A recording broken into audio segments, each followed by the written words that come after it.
Good morning guys, magtanim ako ng spinach. Mayroon akong 2 packet na spinach.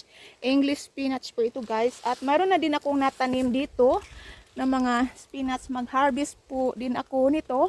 Mas maganda talaga ang spinach guys kasi pwede mo siya maluto. Pwede mo siya din kainin na hindi luto. No, you can eat this spinach raw and you can cook as well. Pwede ito i-salad or panghalo sa salad. Yun ang napakaganda sa spinach.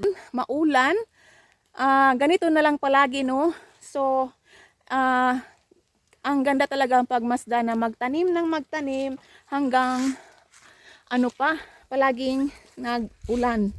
So, parang low pressure ba dito? At malaki na din ang ating mga dito guys, mga broccoli. Ayan, hindi pa sila nagbulaklak. So ang laki na nila, oh. Tinatanim ko ito about March. At mayroon din tayo dito, ginoo ko na bok choy dito, mga bok choy. At doon naman may bakante tayo. Ayan, mayroon tayong mga 2 meters. Doon ako magtatanim ng spinach. At saka dito, dito guys, nag-come up na lahat yung second batch ko na garlic. Yun ang ating garlic dyan. At dito naman is yung mga onion, mga sibuyas bombay ko. Okay, magtanim tayo minsan habang hindi pa malakas ang ulan. Pero hindi naman malakas palagi ang ulan dito. Ganito lang talaga, pero araw-araw.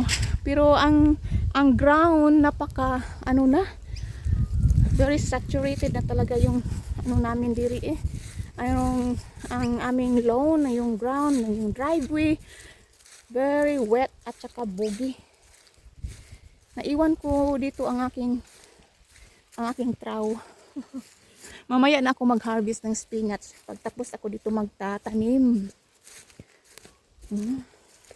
Ang laki ng mga broccoli, napakataba nila guys. So best planting ng mga broccoli is autumn. So dito ako magtatanim. I-cultivate muna natin yung soil guys, kasi hinahanda na ko ito mga about 1 week na ito guys, pero i-cultivate ko ulit kasi ilang araw na bago after ako naglagay ng cow's manure dito. Mayroon na siyang cow's manure dito guys, at saka nilagyan ko din ng mga chook manure. So ito yung buto nila. Ang dami ito, malaki siyang packet. Wow, ang dami talaga. Ang dami mga buto. Ito yung niya, seeds ng spinach. Winter spinach po ito guys. Mayroon talagang mga ibang variety ng spinach na tinatawag na summer spinach. Pwede mo itanim sa spring.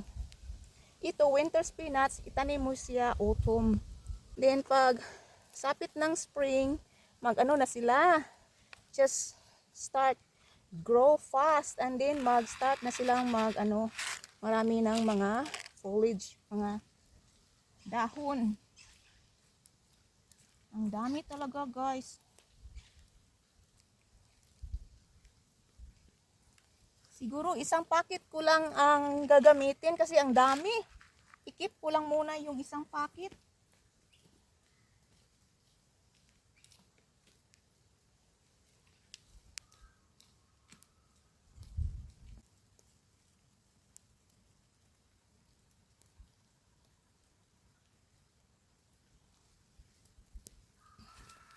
Din tabunin natin ng konti.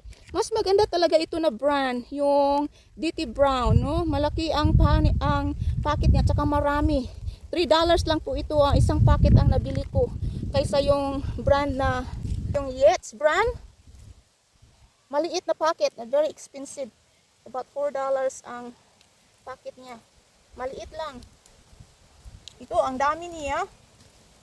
Ito nasa 3 meters row, 2.5 meters ito. Ang row.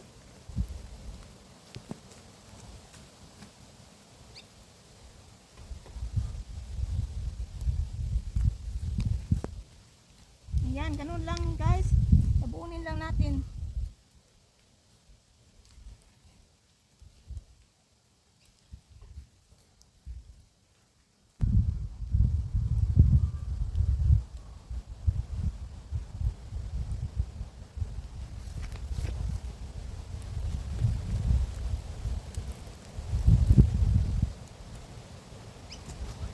Ayan, ganito lang ang pagtabon. Huwag tabunin ng sobrang lalim. Ayan.